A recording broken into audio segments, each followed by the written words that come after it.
Welcome to Washington Today on C-SPAN Radio for Thursday, October 26, 2023. Governor of Maine Janet Mills says about the mass shooting in Lewiston Wednesday night, the city did not deserve this terrible assault on its citizens, on its peace of mind, on its sense of security. She says 18 people have been killed at last count and 13 more injured.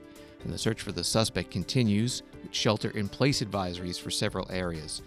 Coming up, we hear from Governor Mills, plus Senator Susan Collins of Maine, Vice President Kamala Harris, and the new U.S. House Speaker, Mike Johnson. And about that new speaker, both the Senate Democratic and Republican leaders talked today about their conversations with him as the Congress considers major issues, including government funding and aid to Israel and Ukraine. And the Senate Banking Committee holds a hearing on how Hamas is financed, including through cryptocurrency. We'll talk about it with Sarah Wynn, a reporter with The Block. Congressman Bowman pleads guilty in Washington, D.C. court to pulling a fire alarm in a congressional building when there was no fire. Happened a couple of weeks ago. It's a misdemeanor. He tells reporters outside the courthouse that it was a mistake. He thought it would help him open a door and get to a vote on the U.S. House floor sooner. And we begin in Lewiston, Maine, where Governor Janet Mills led a news conference with law enforcement about the hunt for the suspect in the mass shootings Wednesday night at a restaurant and a bowling alley. Governor Mills says casualties are now at 18 killed, 13 others injured, and that suspect, 40-year-old Robert Card of Bowman, Maine, an Army reservist who was a firearms instructor with recent mental health issues, should be considered armed and dangerous, and anyone who sees him or has any information on the case should call 911. Governor Mills says the investigation is ongoing. There are still many things we don't yet know about these attacks, but the full weight of my administration is behind law enforcement's efforts to capture the person of interest, Robert Card, to hold whoever is responsible for this atrocity accountable under the full force of state and federal law, and to seek full justice for the victims and their families. We cannot and we will not rest in this endeavor. My administration is coordinating closely with local, regional, and federal officials to respond to this shooting. I have spoken twice with President Biden. I've spoken with Vice President Harris, Secretary of Homeland Security Mayorkas, and Secretary of Health and Human Services Sarah, all of whom have called me last night to express the Biden administration's full and unwavering support and to offer any and all help that we, the people of Maine, might require. The governors of our neighboring New England states and of other states have contacted me to offer aid, and I am sincerely grateful for their friendship and support. We've been in touch with every member of the Maine congressional delegation, all of whom have offered their full support, for which I am also grateful. I also spoke with Mayor Carl Shaleen and Auburn Mayor Jason Levesque last night to reiterate that we are standing by them and that we are ready to provide any help people in these communities need, and to deploy all available state resources, including grief counselors and other mental health services. We need to help our communities heal.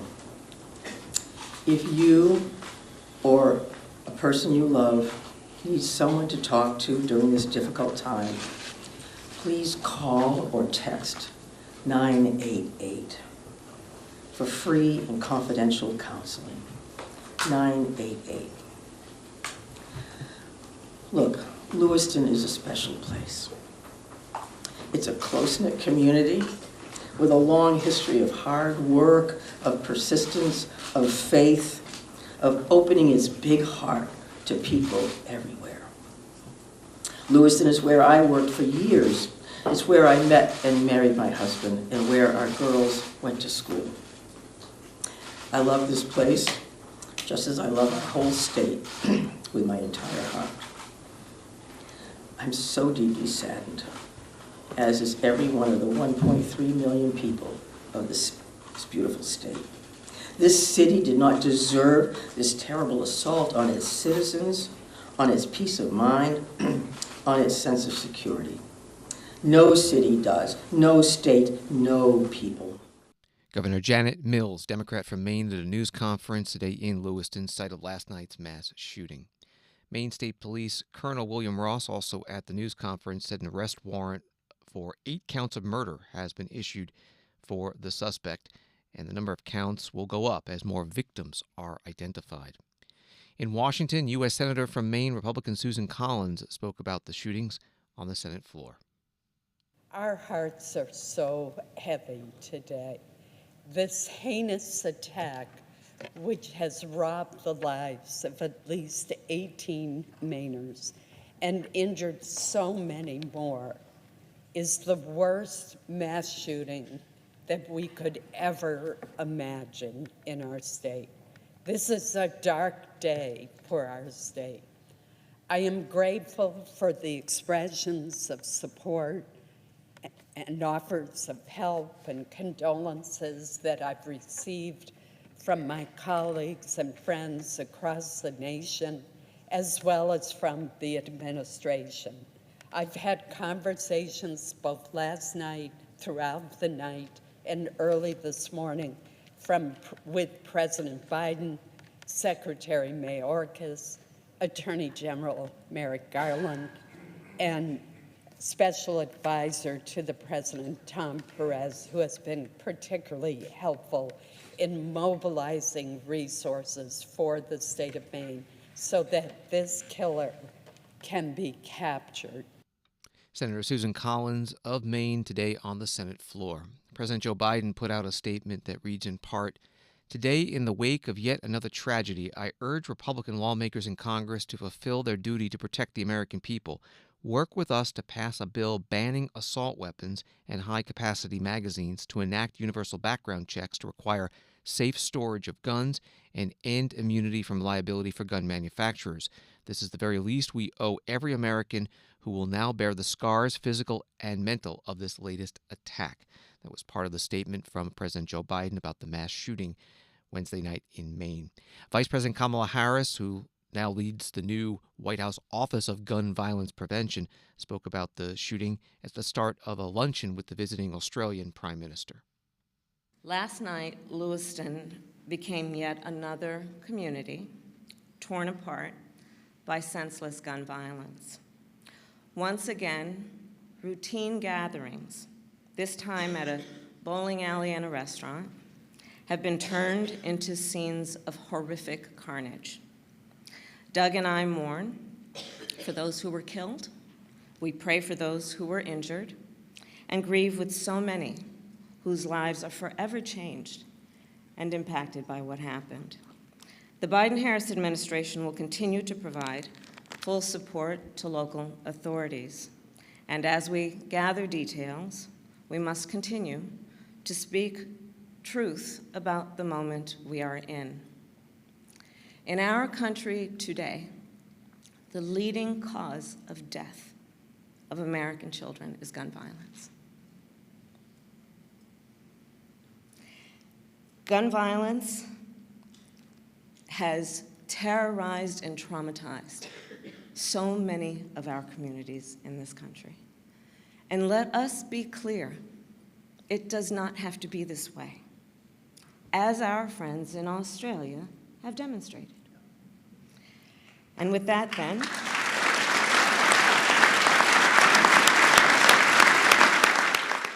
Vice President Kamala Harris in Washington at a luncheon in honor of the visiting Australian Prime Minister Anthony Albanese. The new U.S. House Speaker Mike Johnson, Republican from Louisiana, made a statement to reporters in the U.S. Capitol building about the mass shooting in Maine. This is a dark time in America. We have a lot of problems, and we're really, really hopeful and prayerful. Prayer is appropriate in a time like this, that the evil can end and this senseless violence can stop. And so that's the statement this morning on behalf of the entire House of Representatives. Everyone wants this to end, and I'll leave it there. House Speaker Mike Johnson in the U.S. Capitol building. From Associated Press, the shooting in Maine was the country's 36th mass killing this year, according to a database maintained by the Associated Press and USA Today in partnership with Northeastern University. At least 190 people have died in those killings, which are defined as incidents in which 4 or more people have died within a 24-hour period, not including the killer. Same definition used by the FBI. That from Associated Press. This is Washington Today. U.S. Senate leaders today speaking about their conversations with the new House Speaker, Mike Johnson, who was elected yesterday, and what it means for the congressional agenda. First, the Senate Majority Leader Chuck Schumer, Democrat from New York, on the Senate floor. Yesterday, after a month-long paralysis in Congress, House Republicans finally elected a new Speaker of the House.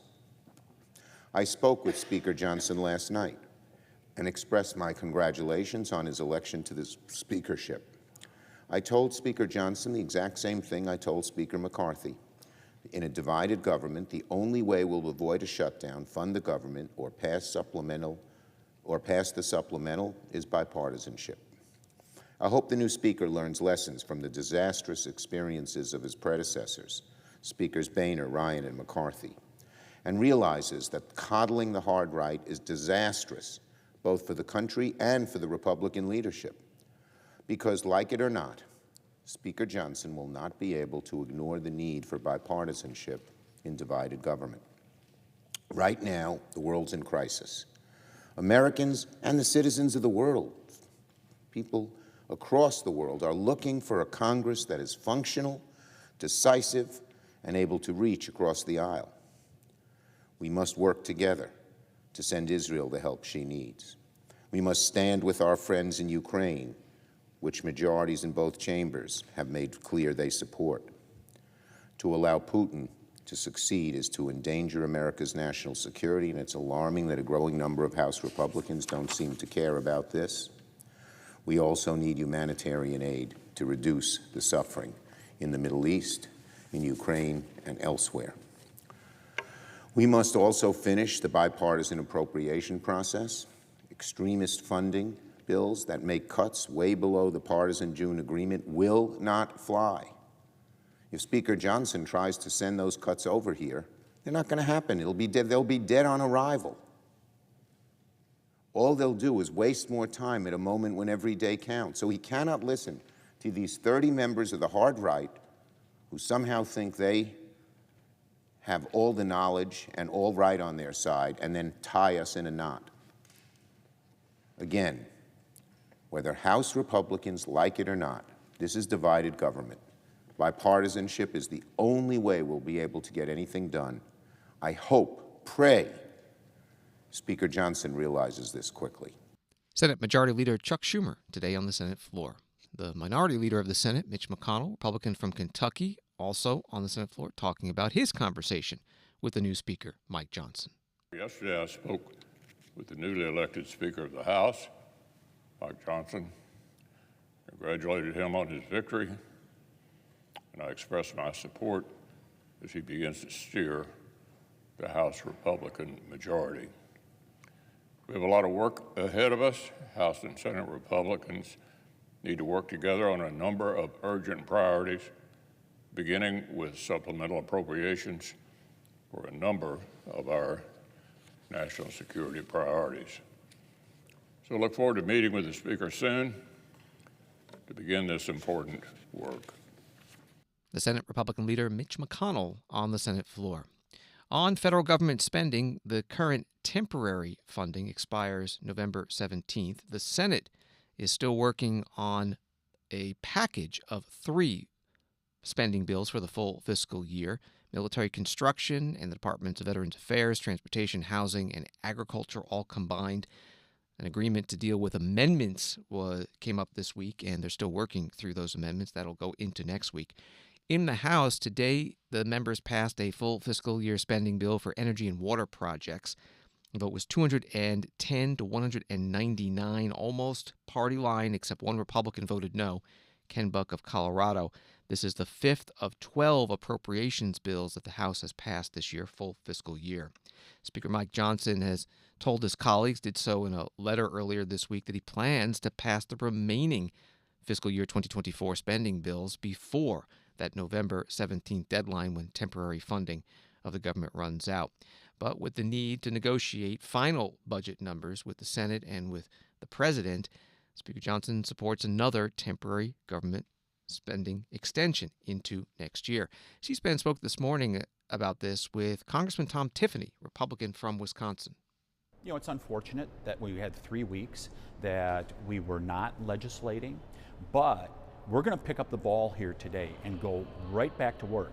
Remember, we've passed about 70% of the funding for the federal government, discretionary spending, prior to the motion to vacate. The Senate hasn't passed any of that. We've been doing our work. We're going to resume doing our work, and we're going to pass those appropriations bills. Congressman, if you cannot pass all 12 by November 17th and have an agreement with the Senate on those bills so that you can get the president's signature, are you in support of passing a continuing resolution, another one to give the body more time? First of all, we're going to focus on getting those appropriations bills done and getting them over to the Senate. I hope the Senate passes our appropriations bills because they're more fiscally responsible for the American people, and they take America in a different direction than what the Biden administration has taken us here over the last few years. But if we don't get them done, I do not support clean continuing resolutions. But we need important policy wins for the American people. That's why I supported a continuing resolution a few weeks ago that had H.R. 2, the Secure the Border bill, on it. Because if there is a crisis in America at this point, it is the border. So you would support another continuing resolution? Yeah, but it would have to have good policy in it that benefits the American people.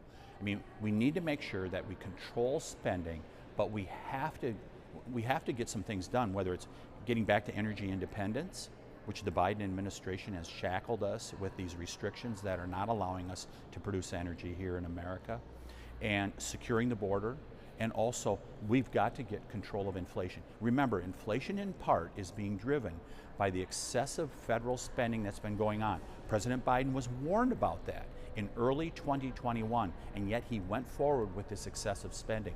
We have to get control of it. And our next speaker here, Mike Johnson, he knows those are the priorities of the American people. Congressman Tom Tiffany, Republican from Wisconsin, interviewed by C-SPAN this morning. Story from Reuters. Fights over money have occupied most of Congress's time for the past year. Partisan disputes brought the federal government to the brink of defaulting on its then $31.4 trillion in debt in May, an event that would have shaken the world financial system.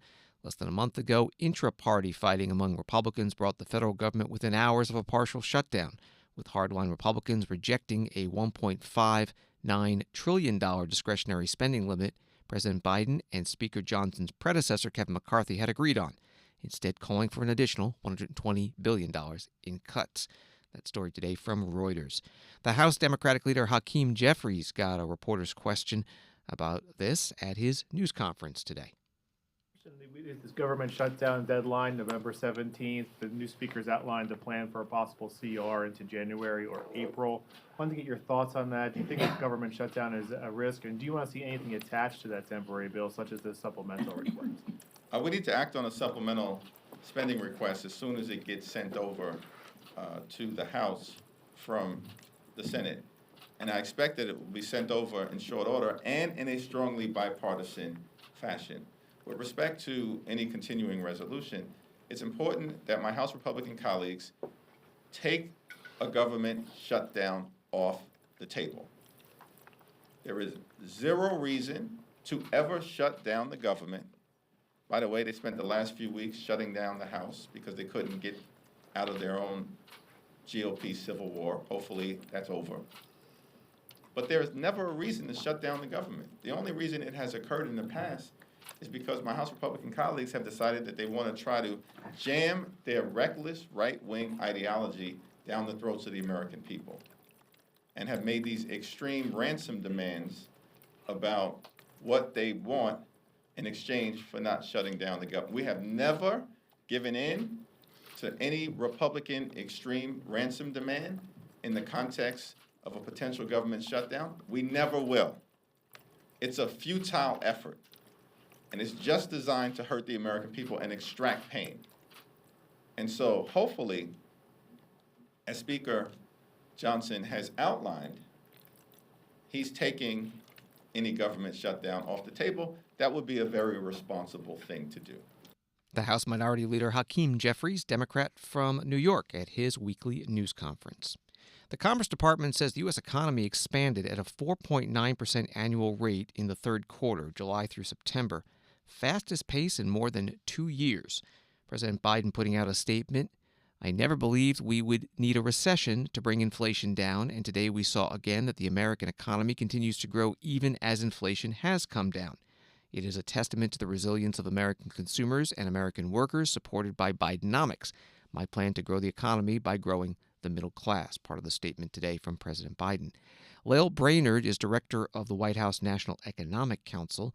She was part of today's White House news conference discussing the GDP, Gross Domestic Product report. Are you no longer worried about a recession in the near term?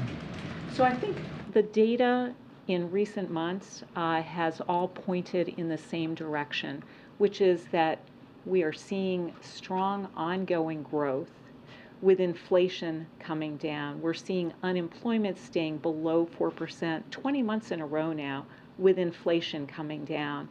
And so those data, which have been sustained now for a relatively long period of time, suggest that there's ongoing resilience there. We're seeing small business formation at a record rate. There's a lot of dynamism in the economy that people are really taking notice of. And you know that the president has a historic legislation that is leading to historically high amounts of construction in the manufacturing sector. It's really leveraging private sector investment. So for all those reasons, the ability to see the economy continue growing with inflation down, strongest growth, lowest inflation among the G7. Lael Brainerd, director of the White House National Economic Council, with reporters in the White House briefing room. Wall Street reaction to the GDP report: Dow down 251, NASDAQ down 225, S&P down 49. From Fox 2 TV in Detroit, striking UAW members who work at Ford returned to their jobs Thursday after about 6 weeks on the picket line. The return to work comes after the union and automaker reached a tentative agreement Wednesday night. That agreement includes a 25% wage increase for permanent employees, a 150% raise for temporary workers, higher starting wages, and more. However, that deal is just that, tentative. It still has to go through the ratification process, which includes 2 rounds of voting. If the deal doesn't get enough votes, the union and Ford will be back at the bargaining table, while workers will be back on the picket line. The Fox 2 TV in Detroit story also has this: so why are UAW members going back to work if the agreement isn't official? The union says this move is to put pressure on Stellantis and General Motors. UAW is striking against all big three automakers in the United States. The UAW president is Shawn Fain. He announced this agreement with Ford in an online video Wednesday night. We reached a tentative agreement with Ford. For months, we've said that record profits mean record contracts. And UAW family, our stand-up strike has delivered. What started at 3 plants at midnight on September 15th has become a national movement. We knew we were getting close, but we also knew the companies needed a major push if we were going to make sure we got every penny possible in this agreement. So we took our strike to a new phase and hit the companies with maximum effect. On Monday, we called on our UAW family at Sterling Heights Assembly to stand up. That is Stellantis' biggest and most profitable plant. On Tuesday, our UAW family at Arlington Assembly answered the call, and they went out on strike, shutting down GM's biggest and most profitable plant. Ford knew what was coming for them on Wednesday if we didn't get a deal. That was checkmate. On day 40 of the stand-up strike, we reached a historic agreement. United Auto Workers President Shawn Fain, in a video posted Wednesday night, he said he expects details of the tentative labor agreement with Ford to be available for union members to review this weekend before any votes begin to ratify. Washington Today continues in a moment. Listening to programs on C-SPAN through C-SPAN Radio just got easier. Tell your smart speaker, play C-SPAN Radio, and listen to Washington Journal daily at 7 a.m. Eastern, important congressional hearings and other public affairs events throughout the day, and weekdays at 5 p.m. and 9 p.m. Eastern. Catch Washington Today for a fast-paced report on the stories of the day. Listen to C-SPAN anytime. Just tell your smart speaker, play C-SPAN Radio. C-SPAN, powered by cable.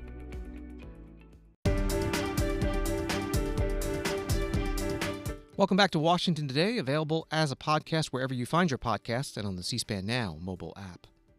Some headlines in the war between Israel and Hamas. Israeli Prime Minister Benjamin Netanyahu says his country is getting ready for a ground incursion into Gaza after Israel's military conducted an overnight targeted raid using tanks.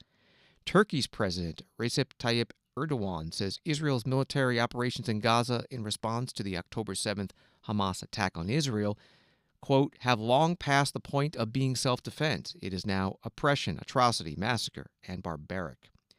And President Biden and the United Nations have been asking for a humanitarian pause in the war to allow safe delivery of food, water, medicine, and other aid to civilians in Gaza. John Kirby, a spokesperson for the White House National Security Council, asked today at a news conference what such a pause would look like. You mentioned the idea of a humanitarian pause a little earlier. Did the president raise that with Netanyahu when they spoke yesterday? I won't go beyond the readout. When we talk about a humanitarian pause, can you fill out a little bit more of what the U.S. believes that would look like? How long would that last? Would it be like a cessation of the bombing? Would it be a halt in some of the cross-border incursions? We saw some of that yesterday, or I guess earlier today. Would it be just halt in the cross-border incursions? The Israelis sent tanks over the border very briefly yesterday. So would it be a halt in that, a halt in the bombing? What exactly would it look like, and how long would it last? Not going to be a satisfying answer to you, but the answer is it depends. A humanitarian pause is, by definition, like I said, a temporary and local agreement to stop the fighting long enough to do some discrete task. In this case, it would be to get humanitarian assistance in and or to allow people to get out, because Hamas is not, they're not encouraging and in some cases not allowing people to leave their homes. So it could be, I mean, Kevin, it could be a matter of hours, it could be a matter of days. I mean, it is by definition of short duration and of geographically sort of a localized area. Now, it could also be more than one spot, right? I mean, that's what I mean, it depends. But we think it's a valuable idea that's worth looking at to help alleviate the humanitarian suffering in Gaza. John Kirby, a strategic communications coordinator for the White House National Security Council, taking part in today's White House news conference. On Capitol Hill, the U.S. Senate has passed by voice vote a resolution condemning anti-Semitism on U.S. college campuses. The sponsor is Senator Josh Hawley, Republican from Missouri, who spoke on the Senate floor. Mr. President, 1 week ago, I came to this floor to try and pass this very resolution that condemns the violent, genocidal, anti-Semitic rhetoric and actions on our college campuses all across this country. Sadly, I was blocked by one of my Democrat colleagues, and since then, the situation at our universities has only worsened. I offer you just two examples. I could multiply these examples, sadly, but let's just take two. On Tuesday of this week, just 2 or 3 miles from where we stand now on the floor of the United States Senate at the George Washington University, pro-Hamas students projected onto the side of the university library various anti-Semitic, anti-Israel, pro-genocide slogans, including "Glory to our martyrs," in reference to the terrorists who attacked the state of Israel, and not just the state of Israel, but who committed cold-blooded murder of babies, cutting off their heads, shooting women and children in their homes, executing soldiers as they lay sleeping in their barracks. These same students projected other slogans onto the library wall. Free Palestine from the river to the sea. What's that mean? Well, it is a reference to Hamas's long-standing call for the extermination of the state of Israel. Let's just be clear. This is a reference to their call for genocide of Jews in the Middle East and everywhere they can get their hands on them. Senator Josh Hawley, today on the Senate floor, Republican from Missouri, he posted the clip you just heard, and he added this. Last week, Senate Democrats blocked my resolution to condemn pro-Hamas, pro-genocide activities on college campuses. Today, they changed their minds. Finally, we must speak with one voice as a nation. Attacks on Israel and Jewish Americans are evil. That from Senator Hawley. He asked unanimous consent to pass the bill, and nobody objected. Congresswoman Marjorie Taylor Greene, Republican of Georgia, posting, I've introduced a censure resolution against Rashida Tlaib for leading what we would call an insurrection into the Cannon House Office building with radical pro-Hamas groups. Congresswoman Greene is referring to Congresswoman Tlaib, Democrat from Michigan, who took part in protests on Capitol Hill last week that involved many groups. And about 300 activists of one group, Jewish Voice for Peace, protested inside the Cannon House Office building rotunda. That's not allowed, and there were many arrests. Congresswoman Tlaib, with a written response today, Marjorie Taylor Greene's unhinged resolution is deeply Islamophobic and attacks peaceful Jewish anti-war advocates. I am proud to stand in solidarity with Jewish peace advocates calling for a ceasefire and an end to the violence. I will not be bullied, I will not be dehumanized, and I will not be silenced. This resolution will come up in some form next week, a vote either directly on it or perhaps to table or kill it. We'll have coverage of that on C-SPAN, covering the House gavel to gavel. The Times of Israel reports that on October 10th, 3 days after the brutal onslaught by Hamas and other Gazan terror groups against Israel, the cyber branch of the Israel police froze several cryptocurrency accounts belonging to Hamas after the terror group attempted to raise money on social media in the immediate aftermath of the assault. Since 2021, Gaza terror groups are estimated to have raised over $130 million in cryptocurrency, around $41 million by Hamas and $93 million by Palestinian Islamic Jihad. That was from the Times of Israel. This issue was part of today's U.S. Senate Banking Committee hearing on terrorist group financing. Here is the committee chair, Sherrod Brown, Democrat from Ohio, questioning one of the witnesses, Shlomit Wagman, former Director General of the Israel Money Laundering and Terror Financing Prohibition Authority.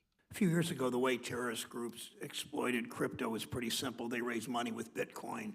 Walk through, if you would, how bad actors innovate and how the understanding that, as all of you said, one way or another, crypto is not the major source of funding, but talk as it's growing and we learn more and more about crypto activities, whether it's drug running or child trafficking or financing terrorism. How are they innovating and how they use crypto? How do our legal and technological tools need to evolve so that we can keep up? Thank you very much for the question. So indeed, cryptocurrencies can be a paradise for illicit actors because they preserve some sort of anonymity and coverage. In order to combat that, the international community, via the Financial Action Task Force, the FATF, established a toolbox in order to be able to trace that. So now we have those standards. We're actually enforcing a set of rules in order to follow those activities and those actions. We see that there is a major impact for that rules, and I could elaborate on that a little bit later. But at the same time, we do see that bad actors are trying to avoid that. And one of the, with respect, if we'll speak a bit about Hamas, we see that there are two channels in which they're using that. First, for fundraising from the public, doing crowdsourcing and so forth, and another way is to transfer funds between the organizations. However, as I mentioned, this is not a large part of their budget, but there is a tendency that it may grow in the future. The overall package of potential regulation, or not potential, actual regulation that is already enforced in many countries proven to be very effective. Law enforcement community developed tools to investigate that, trace that, and follow that. And for example, the Israeli authorities were able to seize and freeze about $7 million from Hamas in fundraising campaign that they ran. So this is one of the examples on how we could actually trace that. We see many organizations around the world that are still trying to work on that. There are early adopters to some extent, but like any other field of terrorism financing and money laundering, this is a game, between the good guys and bad guys. Shlomit Wagman is former Director General of the Israel Money Laundering and Terror Financing Prohibition Authority, now with the Kennedy School of Government, questioned by Senator Sherrod Brown, Democrat from Ohio, the Banking Committee Chair. Sarah Wynn is a reporter for The Block and has been covering today's hearing on terrorist financing. Joins us now by phone. Thanks for being with us. Let's start with the cryptocurrency angle. What did we learn from today's hearing about how that money flows to terror groups? That is a great question. I think that's been a big topic now over the past few weeks. I think it kind of kicked off. I know, Senator Elizabeth Warren has had her bill now that she's been focused on. It's that Digital Asset Anti-Money Laundering Act, and that would sort of close loopholes and bring crypto into compliance with, anti-money laundering rules and countering the finance of terrorism rules. And then there was a report that came out from the Wall Street Journal a couple weeks ago now. It's crazy to think about, but had kind of said, it cited numbers from a firm called Elliptic saying that millions were raised in crypto following the attacks in Israel. They were raised by the terrorist group Hamas and other terrorist organizations. And so that was kind of the backdrop, I feel like, of this hearing right now is kind of how much is crypto being used. And so lawmakers definitely had a lot of questions about how much crypto is being used. And, witnesses had kind of said a little bit of, crypto is something that's being used to fund, different terrorist organizations, but also said like this, there's others as well. Because along with that journal report, there was some talk. There was Elliptic, the firm that they had cited, came out the blog post, I think this past week, sort of saying that, the figures weren't necessarily, I think, portrayed or they were being misrepresented. And so it's kind of the question now of like how much crypto is used then to fund, terrorism. And so that was kind of the backdrop of the hearing today. Cryptocurrency has been under fire for some time just on how it deals with other issues. How difficult or easy is it to stop a group like Hamas from using cryptocurrency to raise money? And I think that's part of the question, too. I think, the crypto industry has sort of said that crypto is really easy to track. And so you can, if a terrorist organization is using crypto, they can track it right back, to the source. But I think on the flip side, I think different lawmakers and others as well are sort of saying that it's can be anonymous or synonymous. And, it's harder to track, or, you have crypto mixers now, too, where you can use that and all the funds are mixed together. And so it's hard to kind of tell where they're sort of coming from. So I think that's also like one of the major questions, too. If cryptocurrency is a small part of terrorist financing, where's the big part? And that, I think, too, I think even there was a witness today that had kind of said, let's not lose sight of the bigger picture here. Like crypto is a small part of the puzzle. The funding comes from state players such as Iran and others, and it can be transferred by more traditional channels too, even banks, money transmitters, shell companies, and of course, though, too, crypto is still a part of that. And I think you even saw that too a bit in the hearing today, where like crypto, the crackdown on crypto is not going away. Senator Sherrod Brown, who runs that committee, had said that, there needs to be more of a focus on crypto and how it's being used. And I think that's been something maybe on the side that Democrats have been saying. But you even saw today, too, that there was a Republican lawmaker, Senator Cynthia Lummis, who had said, hey, like this is something we need to look at. And she's kind of seen in the crypto industry as someone that's very friendly towards crypto. But today she sent a letter along with another lawmaker, Republican lawmaker, over to the Justice Department and asked them to consider charges against Binance and further investigate Tether onto, their possible involvement in illicit finance. So it's really been a big part of the discussion on how much crypto is being used. And I don't think that's going to leave anytime soon. We're talking with Sarah Wynn from The Block. Was there any other part of this hearing that struck you as breaking news?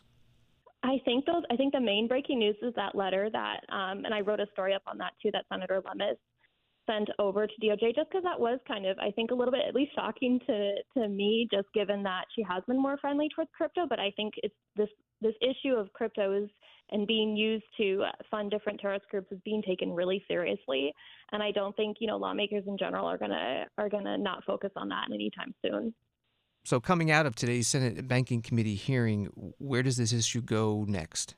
Sure. I think now there's a speaker, so I think things will be kind of flowing a bit more in the House, but the focus is not going to be on, I could see the focus not being on crypto, understandably, just given there's so much going on in the world right now and the government shutdown coming up.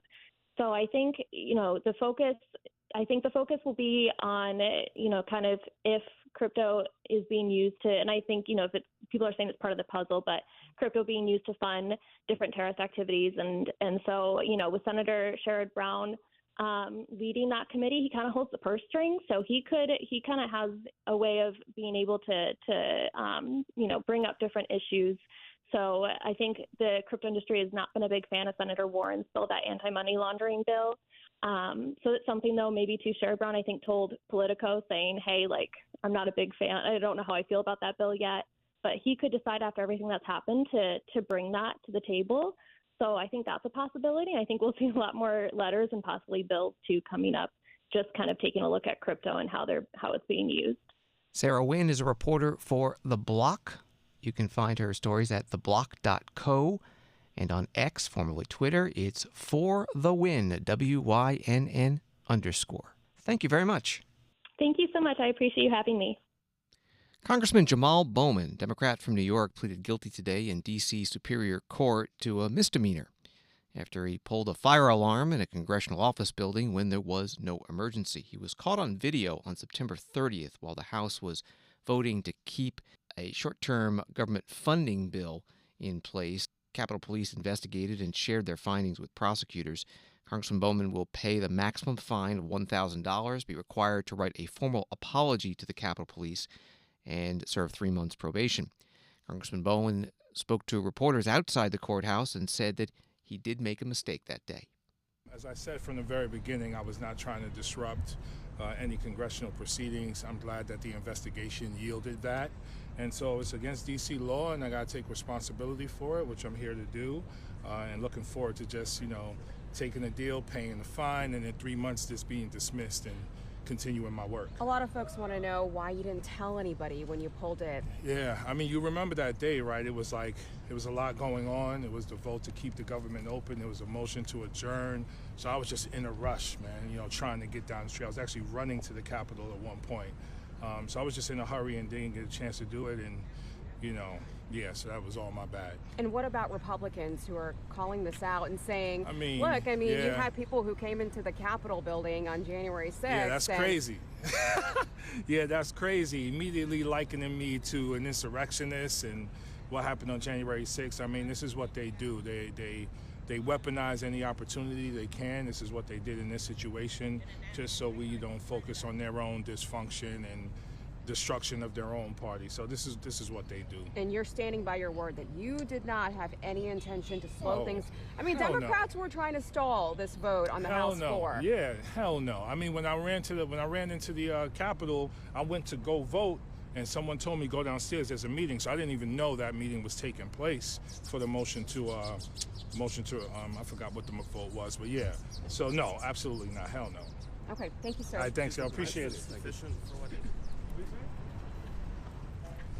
I hate the confusion that it caused, and I really hate that, Capitol Police and other resources had to be used to respond to this. So I'm really apologetic about that, and I'm going to inform Capitol Police of that. I really hate that part. I'm glad no one was hurt or nothing like that took place. You know what I mean? So hopefully, pay the fine. 3 months from now, it'll be dismissed, and I'll be able to just continue to serve my district. Congressman Jamal Bowman, Democrat from New York, outside the courthouse in Washington, D.C., pleading guilty to a misdemeanor. Congressman Brian Stile, Republican from Wisconsin, chairs the House Administration Committee. He responded with a statement. Representative Bowman's excuse does not pass the sniff test. After pulling the fire alarm, Representative Bowman fled the scene, passed by multiple Capitol Police officers and had every opportunity to alert USCP of his mistake. And Congressman Stiles says that he is encouraging the House Ethics Committee to further pursue this matter. Thanks for listening to Washington Today. Sign up for C-SPAN's evening newsletter, Word for Word. It's free, and get the stories making headlines in Washington emailed to you every day. Subscribe at cspan.org/connect. Have a good night.